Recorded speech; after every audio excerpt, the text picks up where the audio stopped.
Eto na, kakapasok lang na blind item. Break-up tale, swap na nauwi sa separation. Ang mga hiwalayan sa showbiz ay madalas nagiging big news, lalo na dahil sa mga nangyayari pagkatapos ng break-up. May mga nauwi sa world war. Minsan may mga eksenang parang hinugot sa teleserye o pelikula. Pero sino kaya ang mga dalawang may karelasyon na nauwi sa hiwalayan? At ano nga ba ang cause ng break-up ng dalawang may karelasyon? Ito na. Kung totoo ang naikwento ng isang source ng mga Marites, napaka-explosive. Ang claim ng isang Marites ay nag-agree sila sa isang couple swap. Ala, sino ang mga ito? Sa isang okasyon, may nakilala raw silang pares na game sa idea.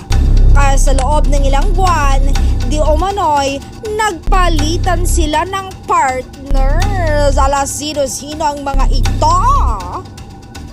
At sa hindi inaasahang pangyayari, yung isang pair ay naging mas masaya raw sa piling ng isa't isa.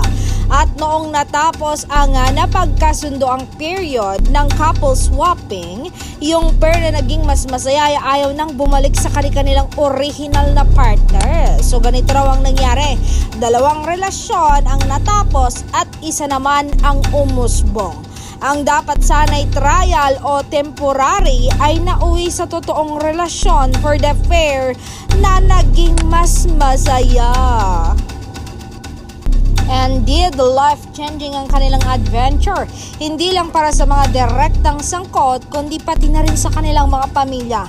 Ganito nagtapos ang isang pag-ibig at isang ilang years na rin na magkarelasyon. Pero sa kanilang banda, even without the swap, baka rin naghiwalay ang couple dahil sa di umano'y nagkakalabuan na sila.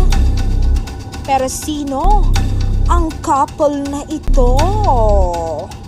At according sa isang Marites, hindi naman sina Donnie Pangilinan at Bel Mariana ito. Kaya't anong hula mo? I-comment mo na sa ibaba.